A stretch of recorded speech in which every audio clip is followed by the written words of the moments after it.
welcome to Crime Divers. I'm Laura. And I'm Jill. And welcome back. Hello everybody, welcome back to another Crime Divers episode. And today we have a few things to get through before we start. Yeah, so first of all, I'm just going to say, sorry, if I cough, I've just recovered from COVID, so I want to apologise in advance. I don't think my voice sounds too bad, but I have been sort of coughing and still a bit snivelly, so I do apologise if I sound shit. So I just wanted to get that out there. We're just being honest. Yeah, I've basically just recovered. Yesterday I was negative, so. Yeah, so else I say should be here with a bloody mask on and a big suit and stuff. I'm not contagious now, but I had it bad. I think I had it as bad as you did. Yeah, you did have it bad to me. Yeah, because I felt sorry for you because I knew what it was like, so I did feel sorry for you. Yeah, it was bad. You did well to get this far without it. But I know I did well, I thought John, because the first time John had it, I didn't get it.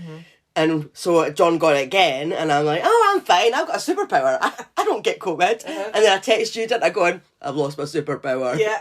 And you're like, have you got COVID? Yeah. Yeah. So you're not on the mend. Yeah, you're not quite 100%, but you're going to give it a good shot. Yeah, I'm on the mend now, so... and we had to record, didn't we? Because today is our episode of the week for the Scottish collaboration. Can get out there. So...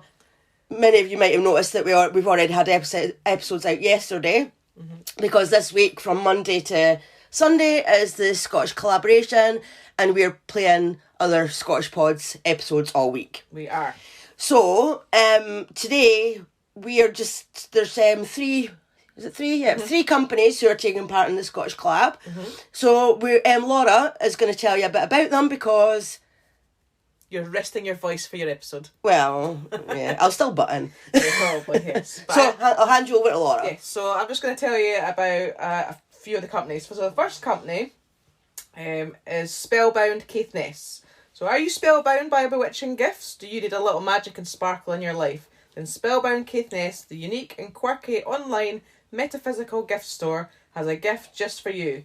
Whether it be an earth and fire gift set or voodoo dolls, Spellbound Caithness products are beautifully crafted with the highest quality materials and are based beyond the Scottish Highlands. You can find these gifts and many more at spellboundcaithness.co.uk, and all the details, of course, will be in the show notes. And we were very kindly sent a few of Spellbound's products to sample, which were lovely. The packaging that came was beautiful. Yeah, I've actually bought from Spellbound Caithness before, and the package it's always really, really well packaged and smells amazing.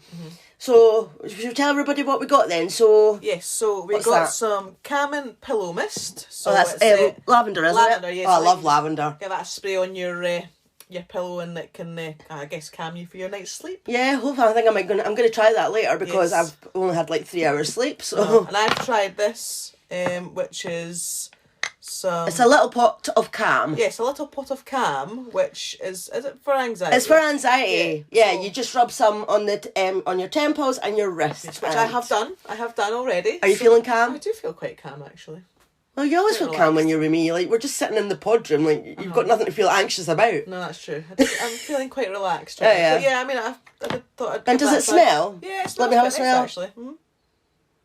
Yeah, it does smell quite nice. I lost my smell when I had COVID, so you're smelling things again. Yeah, I'm just smelling everything at the moment. And we've got some lovely a little incense stick stand along with some incense sticks to try. Yeah, they're called Black Diamond Incense. So yes, we are going to give them a try later on because Jill lost her sense of smell. We thought we'd wait. So well, I actually thought maybe burning them while we were doing the episode might kind of tickle my throat a bit as well, obviously, because I'm not back to normal yet, but they do smell nice. We also got a candle. Yeah. That smells nice. I actually don't know what that smell is, though. No, I don't know. But it does smell quite nice. It does. And what's this? This is the chili peppers, sort of.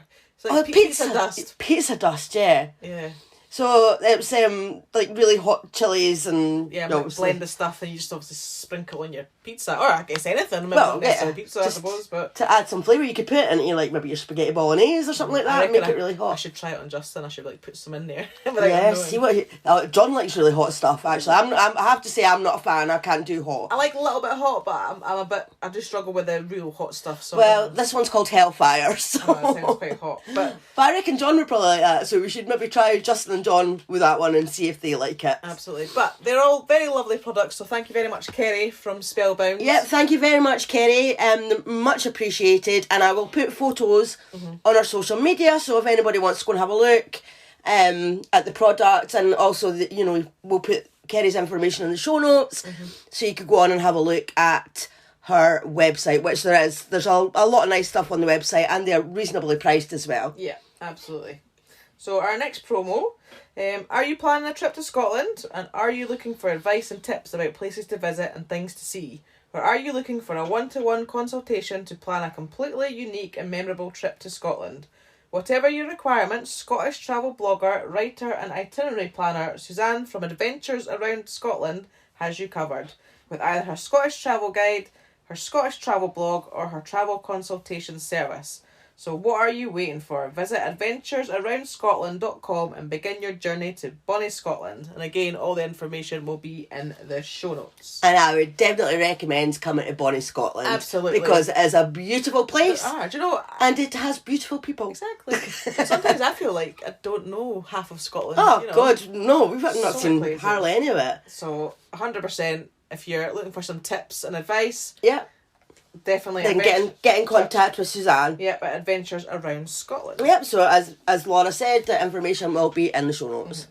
So our final one is from the Scottish Ghost Company. So are you looking for a bespoke spooky experience with the best ghosts events company in Scotland? Then why not make contact with the Scottish Ghost Company, who have over 80 years of experience in the field of paranormal research and ghost tours. Whether you're interested in a bespoke ghost hunting event or a ghost story walk, the team will make this quite the experience for you. Find out more at thescottishghostcompany.co.uk. And again, all the details will be in the show notes. Yeah, and I just want to add on to that, the Scottish Ghost Company, Dawn from Scottish Murders and Stephanie from Scottish and Scared, they actually did a ghost hunt with the Scottish Ghost Hunt Company. So they are going to be, I'm sure they'll have it on their episodes this week. I think they're going to talk about it and maybe put stuff on social media and everything like that. So that's Scottish Murders and Scottish and Scared. So you could go over to their socials or go and have a listen to their pods, and you'll get more information about that there. I do like a ghost hunt.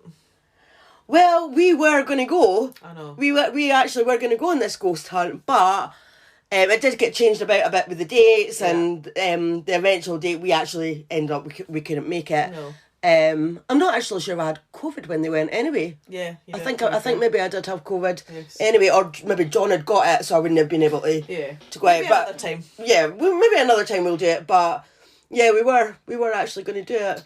We have this COVID is just. I know, it's a pain in the butt. I know, because we were actually going to take part in a Christmas song as well. I know. we didn't get to do that. We're going to sing our little hearts out to a Christmas song, and I could barely even talk, never mind sing. Exactly. So anyway. yeah, COVID's got a lot to answer for. So I think we've talked enough. Well, we're going to talk some more. Well, yeah, but I mean about the other companies. Now we're going to talk about. Well, we're not going to talk about us. We're going to talk about our episodes. Yeah. So Jill, where in the world are we for We're today's... in the UK. Okay, and what is your title? Hunted. Short but not sweet. Yeah, see, it's to the point. I very nearly said short but sweet. But no, not sweet. Not sweet. So do you want to dive in? Let's dive in. So in 2011, a violent civil war broke out in Syria in the Middle East. As the country became increasingly dangerous, civilians were forced to seek refuge across Europe. 22-year-old Raneem Oudeh, was one of the 11 million that fled their homes. She came to Birmingham in the UK, where she was reunited with her mother, Howla, and other members of her family. So there was already members of her family over here, and she came over. But I don't think she was actually 22 when she came over, because I think she was 22 at the time of this, at the time of the crime. Right, okay. So but anyway, it doesn't matter, does it? No. But yeah, our family was already over here. So when she arrived, there was a lot of hope to start a new life. Like, our family were really excited, really happy, and just relieved that she was going to be okay and she was going to be safe. Mm-hmm. She was quite independent and very sure of herself, and now she was safe in the UK. Her bond with her mum, Howler, was stronger than ever. Mm-hmm. So they settled in Birmingham, a vibrant multicultural... Sorry, I'm going to cough. I'm really sorry. A vibrant multicultural city with many opportunities. Determined to make a good life for herself, Raneem enrolled at Solihull College to study English. Mm-hmm. She was really excited about being able to educate herself and then hopefully find work. Mm-hmm. On her first day of work, she met a guy called Jambaz Tareen. He was 21 and he was originally from Afghanistan, and he was enrolled on the same courses as Raneem. So he had moved to the UK when he was a teenager, and he worked part-time at his uncle's supermarket. Just like Raneem, Jambaz had big aspirations and he took an immediate shine towards her. Her uncle Matt said that he thought the moment that Jambaz saw Raneem, Jambaz had decided that she was the one for him. Mm-hmm. And he was single-minded in pursuing her. Right, okay. He was trying to win her over by, like, giving her presents, like, phoning her all the time, sending pictures all the time. Which sounds quite sweet, but then it could be a bit much at the same time, don't you think? To me, that's love bombing. Love bombing. Yeah. Is that the new... It's not new. Well, right, is that the current... that's what it's called. That's what it's called when you're, like, basically trying to win somebody over. You're love bombing. You're love bombing them. Oh, okay. And then you end up being a twat. Mm-hmm. So, despite his efforts to win her over, she had already fallen for another man, and in 2016, Raneem got married. She moved into her husband's family's home and she got pregnant. Unfortunately, though, the marriage didn't work out and it was finished just before she had the baby. Right. So Raneem and her newborn son moved back to her mum Howler's house. She went back to college as she wanted to do her best to provide for her son. But living with her mum, she did feel like a little bit of a burden because her mum had young children as well. So her uncle thinks that probably prompted her to think that she needed to find a new husband, like, so that she could move out of her mum's house. Mm-hmm. So Jambaz, the guy from college... was the perfect candidate by the sounds of it. Yeah, he heard that Raneem's marriage had broken down and he, like, swooped in straight away. Uh-huh. He added her as a friend on Facebook and he started messaging her and phoning her, and he was telling her that he'll be there for her, he will look after her, and he just wasn't taking no for an answer. Right, okay. And as her uncle had thought, like, she probably felt that she needed a man in her life, and this guy was promising her everything. He was showering her with gifts and compliments whilst offering her emotional support. So you can imagine, I mean, you're a young single mum, mm-hmm. you know. Yeah, I mean, I totally get it. Yeah, and you want to get out of your mum's house. This guy's, like, you know, offering you a way out. You know, I'll look after you, I'll look after your child. Like, of course it sounds promising. You know, at this moment in time, she's got no reason to disbelieve that. So a few weeks after a few weeks, his persistent. Jeez, here we go. Come on, start again. It's the COVID. I've got COVID brain. Oh, is that what we're blaming everything on? Yes, I've got COVID brain. So after a few weeks, his persistence paid off and they started dating. And quite quickly after that, they announced they were going to get married. So Aisha Gill, who's a professor of criminology, said, quote, Syrian communities, there are expectations around marriage. You know, there's diversity within Syrian society. So there are many, many liberal aspects.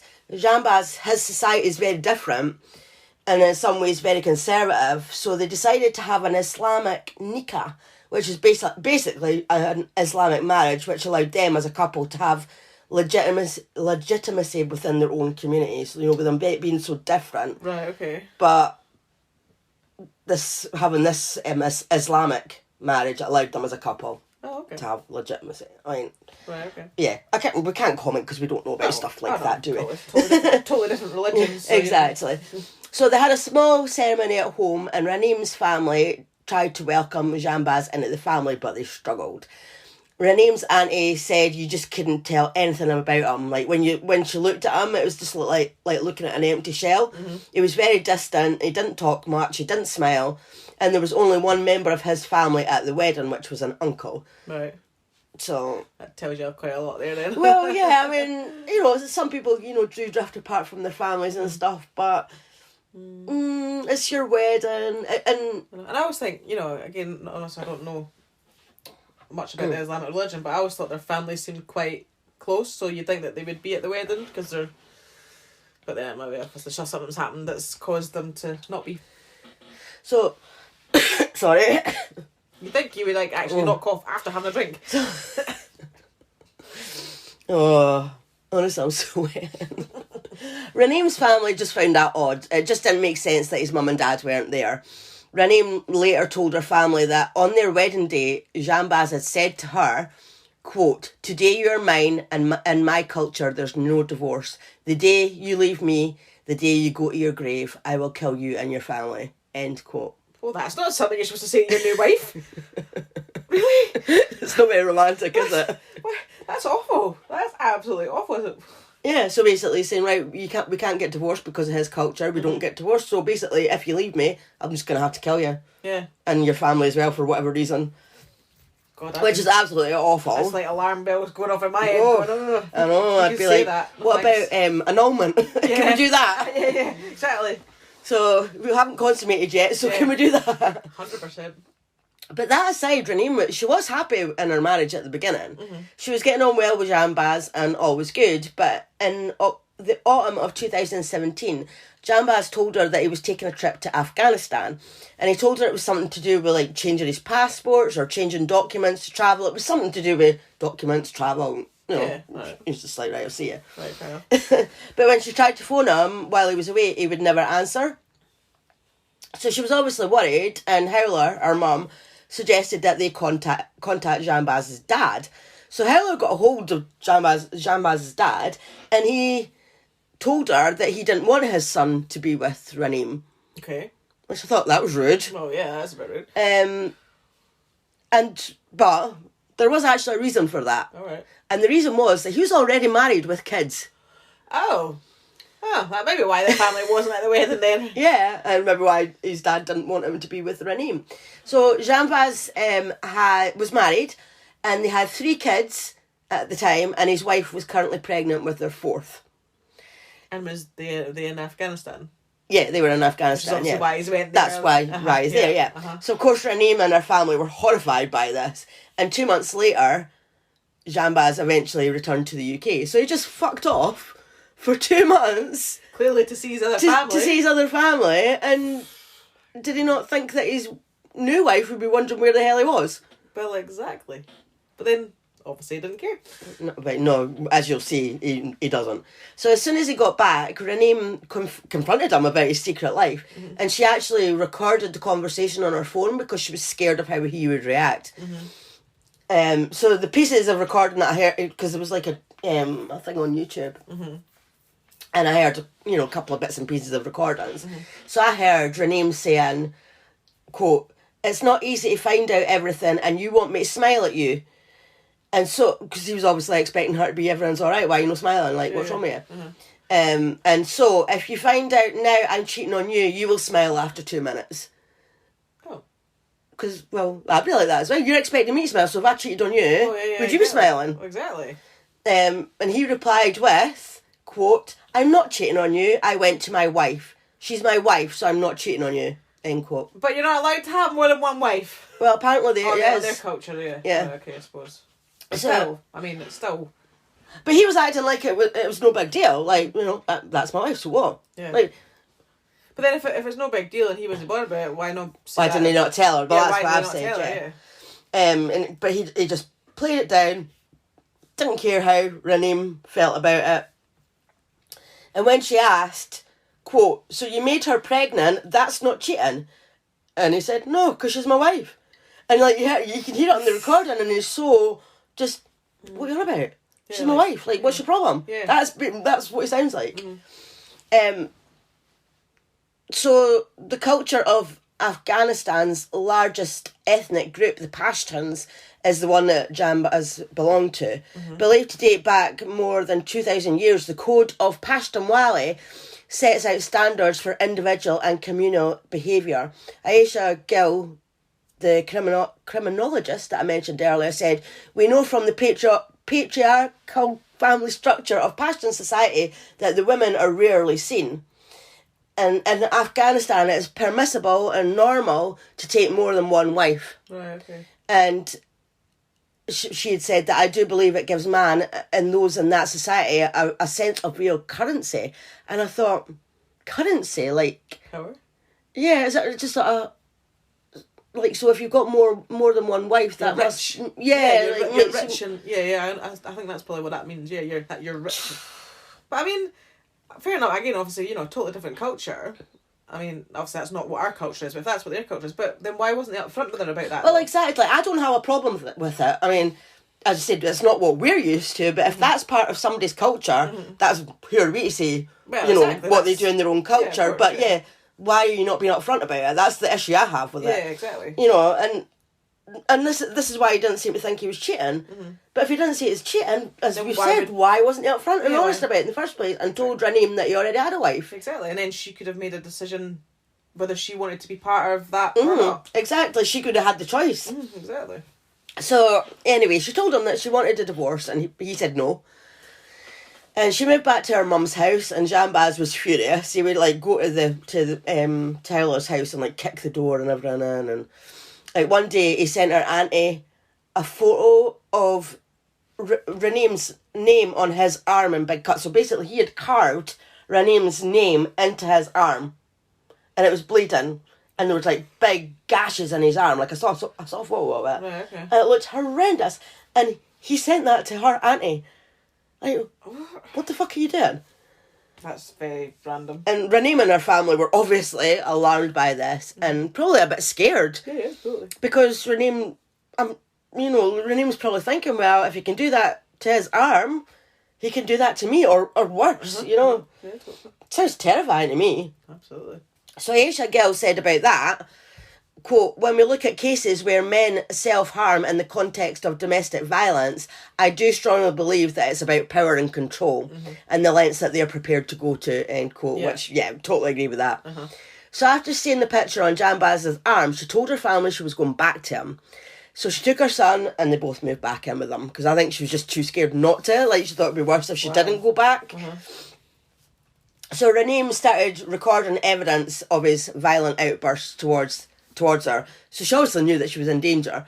And she's heard on recordings threatening to call the police and report him, but that just made him even more violent. Right, okay. So even the neighbours could hear them and recorded them. Like, you could actually hear recordings on this film thing. And it's horrific. Like, you can hear her screaming. You can hear the baby crying. Right. And just to be that a neighbour of something that, I just couldn't imagine. One day Raneem turned up at her mum's house and she told her that Jambaz had beat her up in front of her son. The neighbours had called the police and they had also chased him out of the building with a stick. Oh, wow. One of our neighbours. I was like, good for you. Yeah. Definitely. I mean, sometimes it's, as a neighbour it can be difficult to get involved in stuff like that because you never know, really. But good on them for... Yeah, a lot of people, they don't want to get involved. You've got that bystander effect, but good for that neighbour. Oh, totally. But unfortunately, Raneem was too scared to take legal action against Jambaz. I wonder what it was like with his other wife. Like, if she treated her like that, or if he was alright with her. Who knows? So the following day, I just bit myself. Ow, that hurt. Not doing well today, are you? No. Listen, I had 3 hours sleep. So the following day, Raneem, her mum and her auntie went to the flat. Jambaz wasn't there at the time, but he must have been back before, like, between him getting chased out and between them going there. He must have been back because he had taken Raneem's passport and her son's birth certificate. Jeez. So they called the police. Raneem had had enough. She applied for a non-molestation order against Jambaz. So that's a civil order which states that you shall not contact the person, and if you breach that order, it's regarded as a serious criminal offence and you can get up to 5 years in prison. Oh, right. So Raneem believed she would now be protected because Jambaz would be arrested if he breached the order. Yeah. But, she was still terrified, though, because now that she had taken that step and it was all on record, she feared that he might do something to hurt her even more or hurt her family. So despite the order, he still continued to harass Raneem.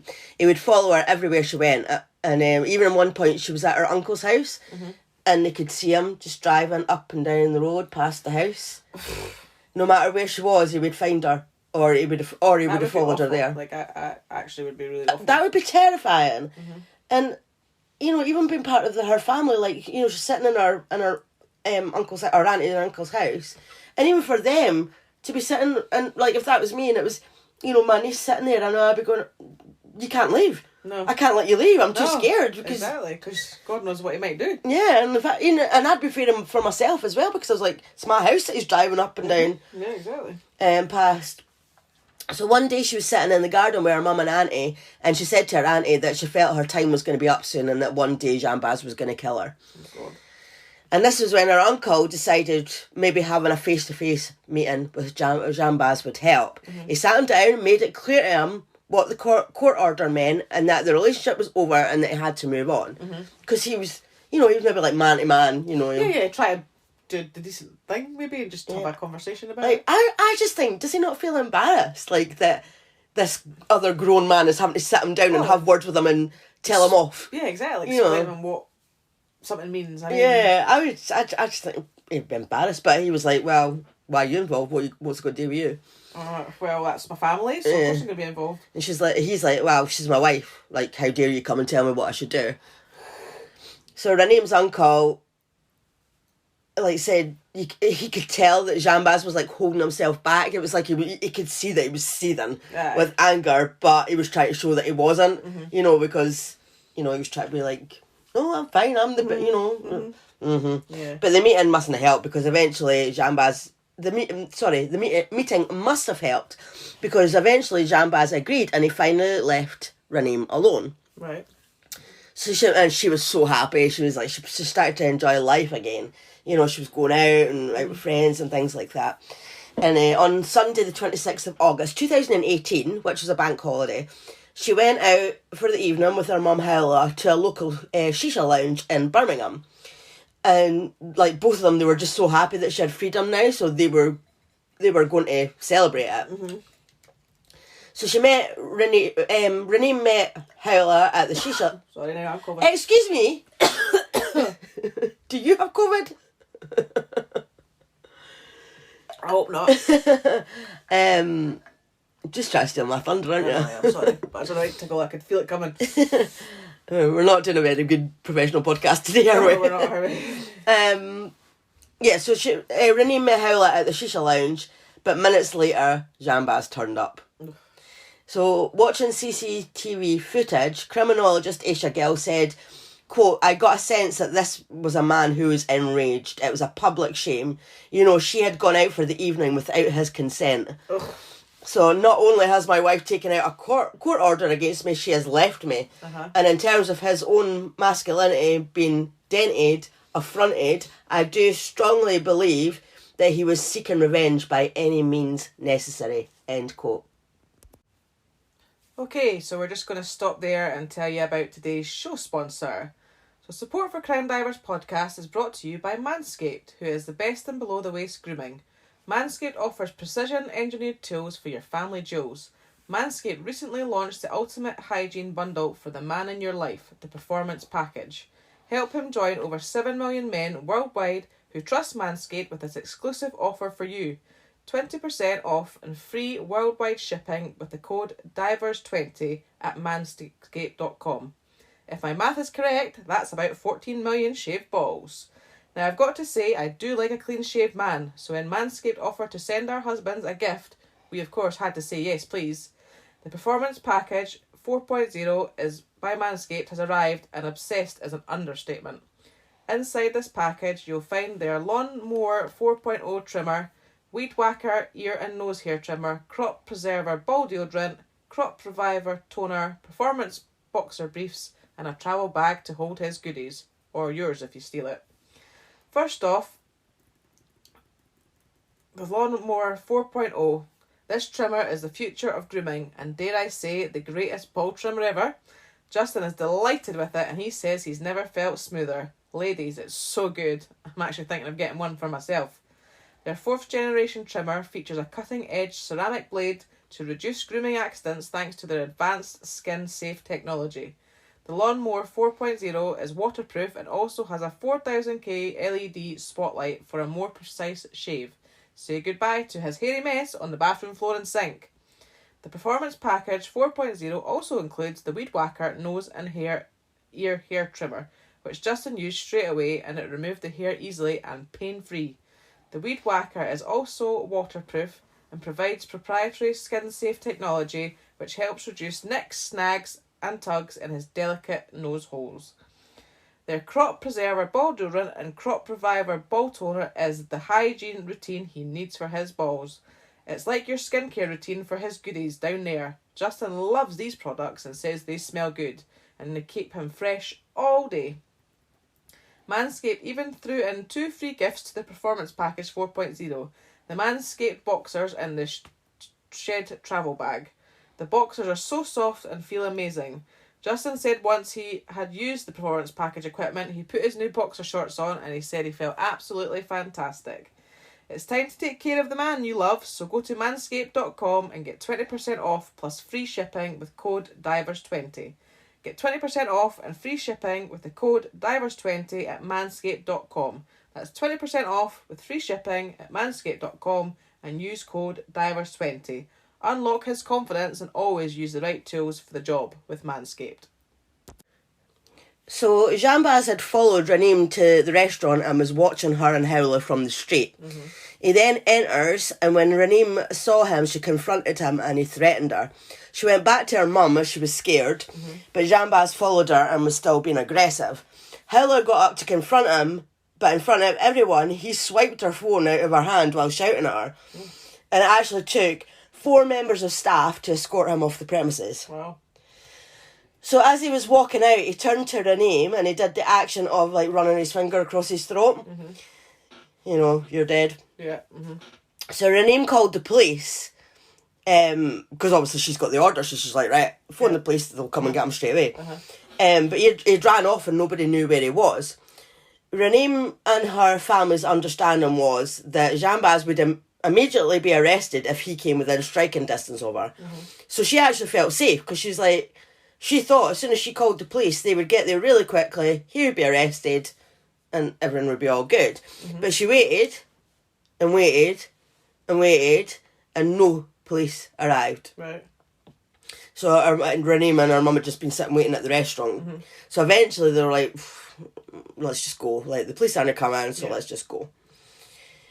So what they didn't know was that when Jambaz left the shisha lounge, he went to his uncle's supermarket and he got a 12-inch knife out of a cupboard and then he left again. Raneem called the police again to tell them that her and Howler were on their way back to her flat. So they got back to the flat, they got out of the car when they got there, but then she realised that she'd lost her keys. Oh. So Raneem called the police again and said, right, we're going to my mum's house instead because I've lost my keys. So when they got there to Howler's house, Raneem got a phone call from the police saying that they wanted to make an appointment for her to come into the police station the following morning. Okay. But Raneem, she was scared. She was like, she told him that, she was like, he came in and threatened me. You know, I thought he was going to get arrested. And she was like, well, is he going to get locked up tomorrow morning then? And unfortunately, by this time, as she was still on the phone to the police, Jambaz had hunted her down. He ran up to her while she was on the phone to the police and plunged the knife into her stomach. She fell to the pavement and he just kept stabbing her. So they were outside the house, they hadn't even got in the house? No, they were like between the car and the house. Yeah. And he just kept stabbing her. And as the phone was still connected to the police, the operator could hear what was going on and immediately dispatched police and paramedics to the scene. So our mum, Howler, was trying to get him off her daughter because he's stabbing away, and she's like, tried to get him off, but he turned around and attacked her as well. Oh, shit. And he stabbed her repeatedly, and as she fell to the ground, he ran off. So I'm not quite sure how Raneem's auntie and uncle knew so soon. Maybe Howler had managed to call them when Jambaz was attacking Raneem or something, but they rushed to the scene and the paramedics were still there, so that's how quickly they'd been told about it. But after only a few minutes, they told Howler's sister that both Raneem and Howler were gone. Fuck's sake, that's awful. What a shame, she's just trying to protect her daughter as well. I She's know. ended up dead as well. So detectives from West Midlands Police started searching for Jambaz straight away. It was all over the news reports that they were searching for 21-year-old Jambaz. He was only 21, my God. I actually was thinking, I forgot how young they were. Jeez. He's 21 and she's 22. Bloody hell. And you had a wife and 3 kids? Yeah. And another one on the way. Bloody hell. Must have started young. Must have. Jeez. Wonder if he maybe had twins. Or that she's just been pregnant every year, you know, just one after the other. Jesus Christ. That's mental. So it was all over the news reports that they were searching for 21-year-old Jambaz, but he was dangerous and shouldn't be approached, as this man had hunted 2 women down and brutally murdered them. A £5,000 reward was put up for any information leading to his arrest. There was a police appeal on TV. The guy and the policeman said, quote, "To Mr. Terrain, I would say, if you're watching this, we will find you and we will detain you. So make it easier on yourself and turn yourself in." End quote. He was still believed to be in the area, and obviously Raneem's family were terrified in case he was going to come for them next. Because remember what he'd said on the wedding day: if you leave me, I will kill you and your family. So they all stayed together in one house because they were just like, no, just everybody get together in the one house and we'll just sit. They were just sitting there waiting for Jambaz to get caught. So after 3 days, they still hadn't found him, but they had found the vehicle that he'd been using and the suspected weapon, and they were confident he was still in the Birmingham area. 4 days after the murders, CCTV footage of Jambaz emerged. The footage was from a few hours after the attacks. He was caught on camera ordering a chicken takeaway, as if nothing had happened. So it was just from a few hours after he brutally murdered his wife and his mother-in-law. Went for something to eat. Went for something to eat. A chicken takeaway. That's funny. No, it's not funny, obviously, but I mean, like, there's a lot of stories that I've heard where somebody commits a crime and then they have something to eat. Have something to eat, and I just think, how can you be so calm about that? How do you have an appetite? Yeah, that as well. You know, you brutally murdered somebody. How could you not feel sick to your stomach after what you've just done? Well, clearly not. They're just sick in head. Yeah. So finally there was a sighting of Jambaz. He was seen in the Sparkhill area, which is 3 miles south of Birmingham city centre. So several police flooded the area and Jambaz was caught on camera running down a dark alleyway with the officers running after him. I seen the CCTV footage. Did you? Yeah, I'm like, come on, get him! So Jambaz then jumped onto a car bonnet so that he could get over a high fence, but I didn't know what happened, but he fell. He just fell back onto the car. So the police caught him and they sprayed incapacity spray, so that was it. They had their suspect. Yeah. So in December 2018, Jambaz appeared at Birmingham Crown Court. The details emerged about the physical abuse that... Sorry, an email just came up while I was trying to read there. So details emerged about the physical abuse that Raneem had suffered. He had hit her on a number of occasions, slapped her, bruised her. There's times when she'd had bruises on her face, on her arms. He had thrown things around the flat. He'd smashed her phone quite a few times. He'd broken into the flat after he'd moved out and threatened her. And there was actually quite a few things that had happened that her family hadn't known about. So they were just finding out so much stuff at the trial, and I thought, that must be horrendous. It's bad enough knowing what he's done. Oh, yeah. Never mind hearing even more. That's awful.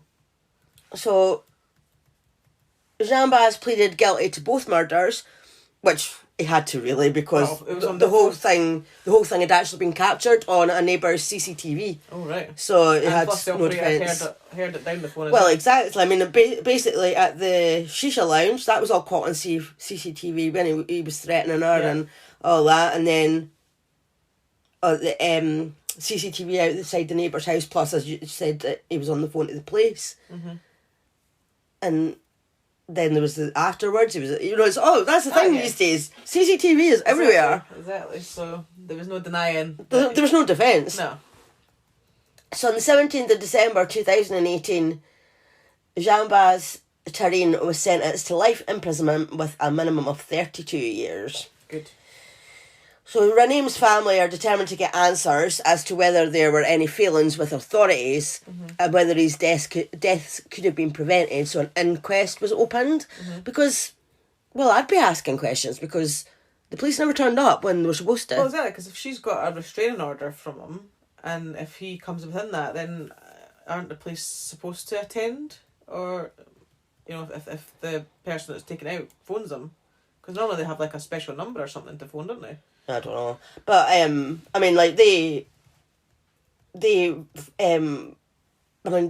she kept phoning them to say, right, this is where I am now, this is where I am now. And then eventually they phone back and say, come in the morning. But as soon as they hear her getting stabbed, they're straight there. They sent the police out.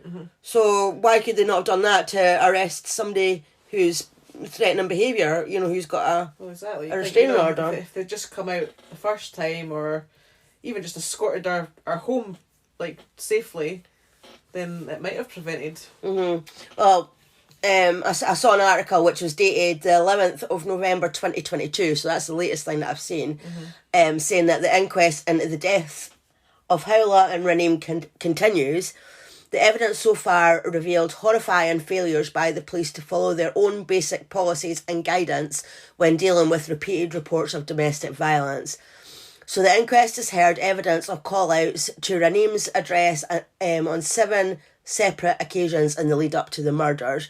Recordings of 999 calls have been played and evidence heard from response officers attending the address. It went on to say that even though Raneem had reported threats to kill and that he was stalking her and being violent towards her, he was never arrested or investigated. The inquest also heard the 999 call from a neighbour 2 weeks before the murders, and that neighbour reported screaming, sounds of Raneem being beaten, and his own intervention to make Jambaz leave the property. Right. That's what I told you about earlier. Yeah. The neighbour also stated that there had been numerous previous incidents at that address and that he had seen Raneem with black eyes and other injuries. Wow. Despite the evidence from that call, the officer who attended the scene admitted that he failed to investigate any criminal offence. He said that he didn't consider applying for a protection order and he greeted the risk as standard despite the clear risk of serious harm. So he wasn't doing his job properly. No. He also failed to take note of the details of the call-out or to conduct any intelligence checks, meaning that he didn't check to see if Jambaz had had any convictions or cautions or, any previous... Right. Instead, he just recommended that she apply for a civil non-molestation order. Yeah. So the evidence had also revealed that there was failures by officers to put in any adequate safeguarding for Raneem other than telling her to lock her doors and to call police if Jambaz turned up. So, as I said, the inquest is still ongoing and is yet to hear evidence relating to the night of the murders. Evidence will also be heard from social workers, probation, the solicitors who obtained the non-molestation order, as well as senior police officers from West Midlands Police. So hopefully the family will get some answers and some closure. They deserve some answers from that, if you ask me. So there's definitely issues there. There's definitely been feelings there. Yeah, definitely. Which, And I think those deaths could have been prevented. Unfortunately, they weren't. What a shame. Absolutely awful, isn't it? That is horrific. So thank you to everybody for listening. I do apologise if my voice sounds horrible and we both coughed and and whatnot. So I do apologise. Hopefully it wasn't too bad for your ears. But if it was, then sorry. Yeah, all we can do is apologise and. Next time, well, it'll be your case next time. Yeah, so we're all good. Well, I know, but we're recording it after this, so I'm still. Well, I'm doing the most of the talking, so I'm all right. I'll just try and be quiet. No, you need to talk, or else it's pointless. It's not pointless. You're not just telling me. You're telling all our listeners. I like your input. So, if you'd like to follow us on social media or get in touch or whatever. I can't remember. Jesus Christ, that's ridiculous. Nothing like plugging us. I've got COVID brain. Right, Instagram and Twitter. We're crime_divers_pod. I put you on the spot, haven't I? Is that what we're? Yeah. Right. Our email is crime_divers_pod@outlook.com. Yeah. TikTok and YouTube. We are Crime Divers podcast. If you would like to buy us a coffee, as we have had a couple recently, which are really nice, you know who you are. Thank you very much. It's buymeacoffee.com/CrimeDivers. And also we have Patreon, which is also patreon.com/CrimeDivers, and on there you will get early access to our episodes, ad-free episodes, and of course bonus episodes as well. So if you haven't already, come on over and join us there. And finally, if you haven't also already, please don't forget to subscribe, rate and review. Thanks for listening. Bye.